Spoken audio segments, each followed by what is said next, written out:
Well, for those of you who have not been with us recently, we are marching through the Gospel of Mark right now here at Lighthouse on Sunday mornings. And we're having some teaching on the Jesus stories as they are recorded in Mark. And we've been covering a lot of territory, so I hope you are reading. We're not really going verse by verse. But we're going chapter by chapter. And today we're going to look at chapters 6 and 7. But we're really going to focus more on chapter 6. And in fact, we're going to focus even on just a portion of chapter 6. So I do want to encourage you to be reading Mark's Gospel so that you can kind of learn and be familiar with it as we go. In the beginning of chapter 6 of Mark's Gospel, we read about Jesus being rejected in his hometown. And then he sends out the 12 disciples, 2 by 2, to share the word with others. And then we read the story of John the Baptist being beheaded. And we're not going to look at those stories. We're going to actually begin at verse 30. So grab a Bible. If you brought your own Bible, Mark chapter 6. In our church Bibles, it is page 1260. 1260, and I want to invite you to follow along as I read the story of Jesus feeding the 5,000. The apostles returned to Jesus from their ministry tour and told him all that they had done and taught. Then Jesus said, "Let's go off by ourselves to a quiet place and rest a while." He said this because there were so many people coming and going that Jesus and his apostles didn't even have time to eat. So they left by boat for a quiet place where they could be alone. But many people recognized them and saw them leaving, and people from many towns ran ahead along the shore and got there ahead of them. Jesus saw the huge crowd as he stepped from the boat, and he had compassion on them because they were like sheep without a shepherd. So he began teaching them many things. Late in the afternoon, his disciples came to him and said, "This is a remote place, and it's already getting late. Send the crowds away so that they can go to the nearby farms and villages and buy something to eat." But Jesus said, "You feed them." "With what?" they asked. "We'd have to work for months to earn enough money to buy food for all these people." "Well, how much bread do you have?" he asked. "Go and find out." They came back and reported, "We have 5 loaves of bread and 2 fish." Then Jesus told the disciples to have the people sit down in groups on the green grass. So they sat down in groups of 50 or 100. Jesus took the 5 loaves and the 2 fish, looked up toward heaven, and blessed them. Then breaking the loaves into pieces, he kept giving the bread to the disciples so they could distribute it to the people. He also divided the fish for everyone to share. They all ate as much as they wanted, and afterward the disciples picked up 12 baskets of leftover bread and fish, and a total of 5,000 men and their families were fed from those loaves. This is the word of the Lord. Why don't you hold that open? And we do have a question for today. If you're new, this is a chance for you to stand up and answer the question. You get Lion's attention, and he will bring the mic to you.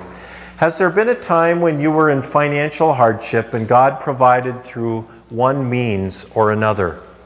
And you don't have to go into details. It may not even have been a financial hardship, but the gist of it is that we want to see if there's any stories of God's provision, of God providing when perhaps we were in a difficult time or a time in need. So, that didn't take long. Well, right away, the story that came to my mind is one that just happened this winter. I had surgery on my foot, and I was walking across my parking lot to my garage on crutches. And so I'm looking down, making sure where I'm stepping, and there was a dollar bill laying down on the ground. So I went and picked it up. And it was Christmas time, and I was already wondering what kind of money I was going to have to buy my children something for Christmas or my grandchild. And it was a $100 bill. Anne raised her hand. Thank you, Anne. Anne and Anne. It's been a few years ago, but when it was right after Christmas, and Gene's company closed, and they called him at home and said, you no longer have a job. And I don't know how many weeks later, not so long, but we got an envelope in the mail, unanimous, but it was a $100 bill in it.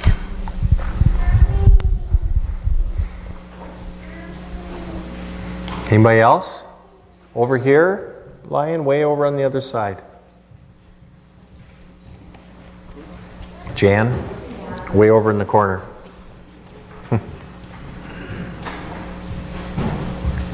Hi, Jan. Welcome back. It's good to see you. I have about a zillion different examples I could give, but one that stands out, one of the most, is I was newly divorced, and I was 30 years old, and I came to Fargo to go to college. And one of the first very things I did was go to an AA meeting. And I moved to Fargo with 25 cents in my pocket to live with my girlfriend. And we'll worry about a job later. That's how we were, when we were 30, or I was. Up until I was 50, I guess. But anyway, after the meeting, somebody handed me a schedule for AA, and there was a $20 bill in it. And so there we began. So thank you. Thanks, Jan. Anybody else want to share? Way over here. We're starting the walking group for you today. Someday we'll probably get another mic, make it a little easier. I waited till you went over there. Anyway, we've been coming to church in the Fargo area for the last 6 years or so. And we started out at Atonement, and we got involved in a small group there, which was just wonderful for us. And with changing in jobs, we would every once in a while, especially if you had car repairs, have trouble with the budget. And one week we had called the small group and said, we're not going to be there, we just don't have money for gas. And the next time we ran into one of them, they handed us a gas card for $200. So it was just totally unexpected and very appreciated. Thanks, Karen. Can do one more if anybody else wants to share. Julie? Great. Last year, I was really struggling financially, and I had not been on a vacation for myself that didn't involve traveling to the cities for my ex. And somebody knew a group of people that likes to donate money, and they came up with gas money for me to drive down to South Dakota so I could spend time with a friend I hadn't seen in years. Thanks, Julie. Thanks. I suspect that there are others who have such stories. Actually, we do in my own house. And so I know that they are real and true, and that God is indeed good. I have another question. Have you ever wondered, or have you ever noticed, how sometimes the most simple things are the best things? For example, ice-cold lemonade on a hot day. Or, here's another one, a family night playing games. Another one, fresh-baked cookie and a cup of coffee or milk. Here's one, warm bread just out of the oven with butter and peanut butter. Now I got your attention, didn't I? Warm buns, still warm, steaming when you open them up and you slab the butter in. I don't know if you've noticed the smell of bread this morning. Isn't it amazing what I can do? Actually, we have a bread maker going on in this room today, and you will notice that in celebration of Jesus feeding the 5,000, there are some breads as well as some other goodies out there for you to enjoy after the service. So We wanted to give you the full effect. Warm bread right out of the oven. It doesn't get any better than that. I want you to turn and tell your neighbor,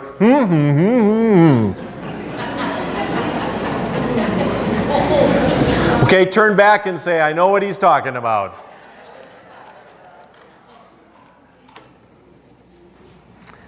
My guess is you remember the story. The Israelites in the wilderness, and they were traveling around the wilderness, kind of a desert, arid land, and they were starting to get hungry. Way back in the Old Testament, this story occurs. There's nothing to eat. And so Moses appeals to God. Remember Moses? Moses appeals to God, and God sends this stuff called manna. It's kind of an interesting name for what it is because, they didn't really know what it was, and so they called it manna. You know what manna means? What is it? That's pretty interesting. It's kind of a bread. And so God would send this manna each day for them to eat. They couldn't save any leftovers because at the end of the day it would spoil, and then God would provide new manna the next day. But they had plenty to eat with the manna that God sent every day to the Israelites. But eventually the manna got old. It didn't get old because it got stale. They just got tired of eating manna every day. I was wondering, would fresh bread right out of the oven, would it ever get old? Eating it every day? It's kind of hard to imagine, isn't it? Eating it day after day after day, I don't know. Eventually, oftentimes at least, we kind of get ready for variety. And we know that. We even have sayings about it. Variety is the... Yeah, it's spice of life. Yeah. And of course, we know today that a steady bread of diet ain't so good for you. It's not the healthiest thing to eat just bread.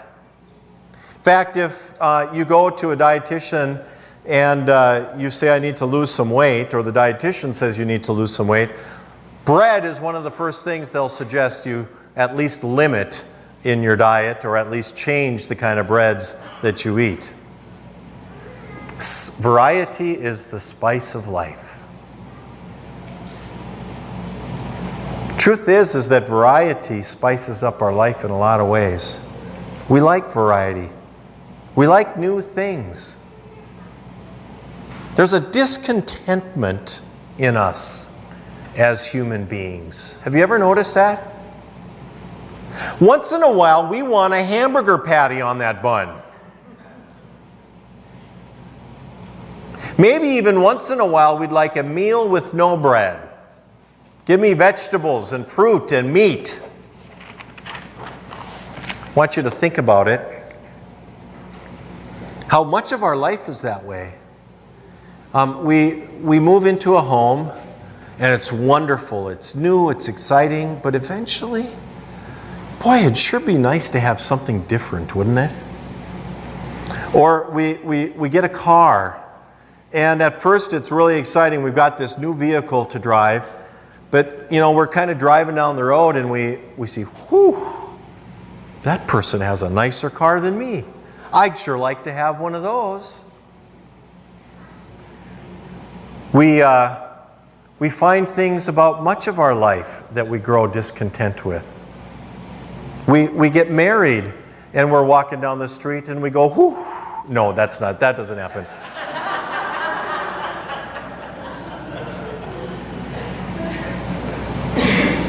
There's also a spiritual discontentment that we have. People sometimes move from church to church, and sometimes that's probably okay. But there's always kind of something that's discontent in us. Or we move from Bible study to Bible study, or this is something people do too. They move from Bible to Bible. they haven't worn out a Bible, but they get new Bibles thinking that this Bible is somehow going to lead to the spiritual nirvana that we've been looking for. We are open to different presentations even of who God is, who He might be, thinking that perhaps a new and sexier version of God will somehow bring the spirituality and the depth that we were hoping for. Sometimes I think we make whole spiritual ventures very complicated. I don't think Jesus thinks that our spiritual venture is supposed to be that complicated. In chapter 7, Jesus and His disciples are accused of not following the religious rules and rituals of the Old Testament. The Pharisees come and say, you guys aren't washing your hands like you're supposed to. It means you're unclean. And Jesus says, it's really not that complicated, you guys. It's not what goes in you that makes you unclean. It's what comes out of you that makes you unclean. It's how you live. Or Jesus says it's not that complicated. One day someone asked Him to sum up the whole law. There's books and books and books in the Old Testament about the law. And somebody says, Jesus, can you sum it up for me? And He says, yeah, it's really not all that complicated. Love God and love people. Love God and love people. It's that simple. In our story today, Jesus is teaching and healing, and the crowds are flocking to Him.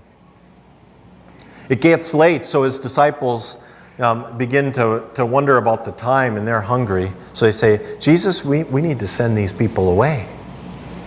We're hungry, they're hungry. And Jesus looks at His disciples and He says, guys, I've been telling you all along, it's not that complicated. Why don't you just give them something to eat? Pick up the phone, for heaven's sake, and order some pizzas. Or, and here's the key, or don't you think I can pay the bill?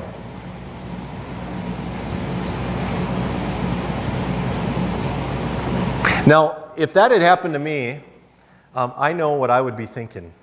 For those of you who don't know, I tend to like pizza.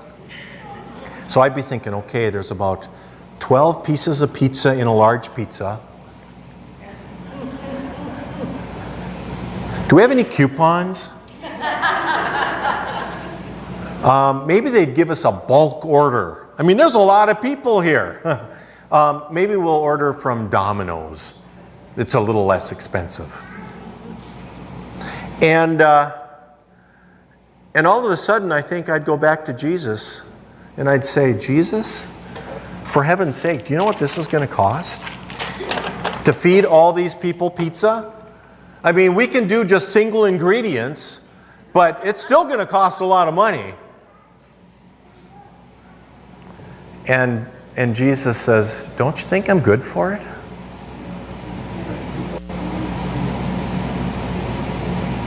Now, my guess is He asks you that all the time. Tom, don't you think I'm good for it? Jesus says. Sean, don't you think I'm good for it?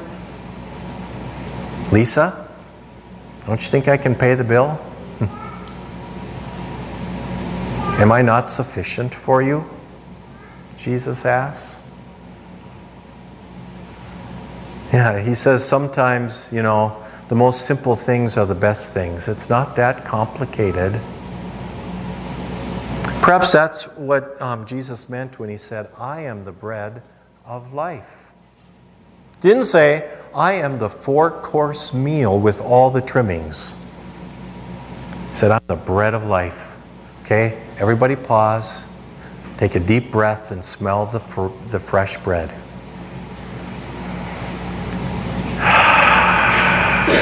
Sometimes the simple things are the best. Turn and tell your neighbor, I love bread.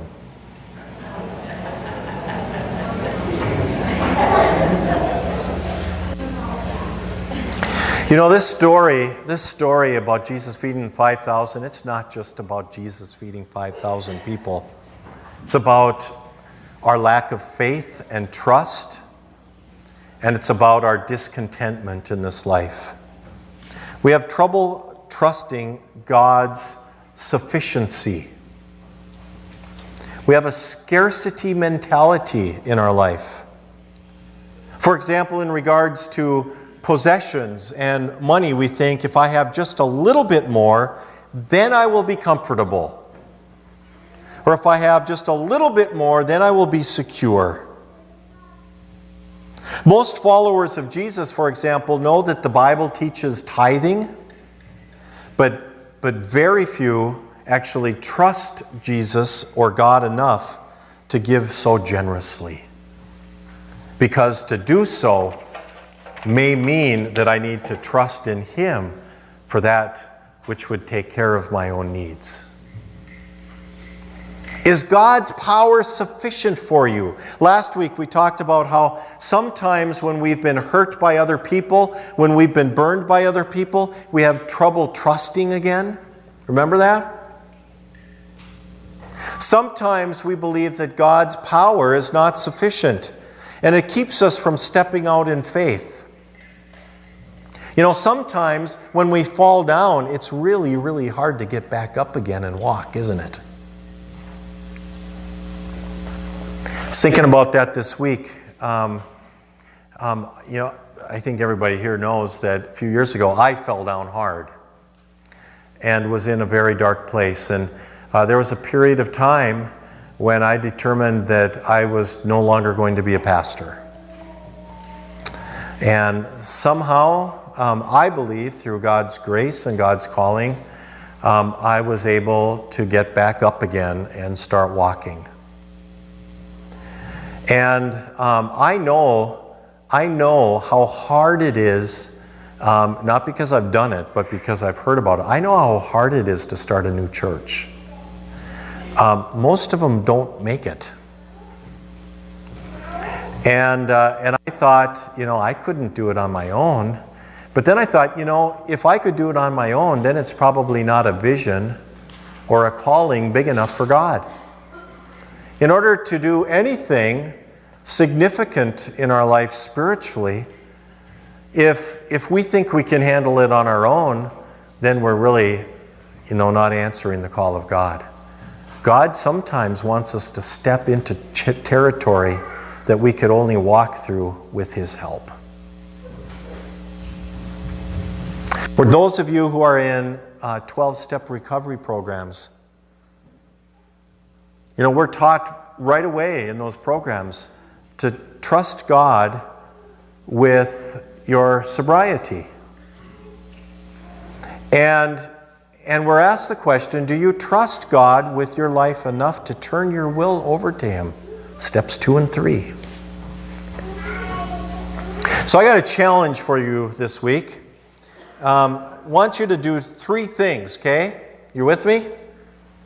As we think about God's sufficiency, I want you to do 3 things. First is this. We've done this before, but it's time to do it again. Make a gratitude list this week. Make a gratitude list. Write down the things that you are grateful for. Number 2, I want you to think and pray about how God is calling you in your life right now to step out in faith. Might be big things, might be little things. Not sure what. It might be a new service where God is calling you to kind of step in and invest yourself in serving in some way. Or it might be bigger. It might be a whole new vocation. You know, contemplate, ask God, how are you asking me to step out? It might be, for those of you who have been burned by somebody in the past, it might be trusting another person in a relationship. It doesn't have to be romantic. It just might be just actually trusting somebody to share a little bit of yourself with. For some of you, it might be giving more generously. Realizing that, you know what? I have a lot. God's grace is sufficient for me. Make a gratitude list. meditate and pray about how God is calling you to step out in faith. And then third, what might God be calling you and me to give up or let go of? Maybe there's something in your life right now that you need to let go of or give up to find contentment and peace. It's not that complicated. Simple. Hard, but simple. So here's the deal. God is sufficient. The pizza has arrived. Jesus paid for it, and there was a big tip involved. And even pizza left over. And you know why? Because Jesus is God. He's God himself. Jesus is the Son of God. We learn that, those of you who have been with us the whole series in Mark, we learn that from chapter 1, verse 1. This is the story of Jesus, the Messiah, the Son of God. And over and over again in Mark, we keep reading about it. Let's read about it one more time. Chapter 6, page, whatever page I told you earlier, 835, or maybe 836, beginning at verse 45. Immediately after this, Jesus insisted that his disciples get back into the boat and head across the lake to Bethsaida, while he sent the people home. After telling everyone goodbye, he went up into the hills by himself to pray.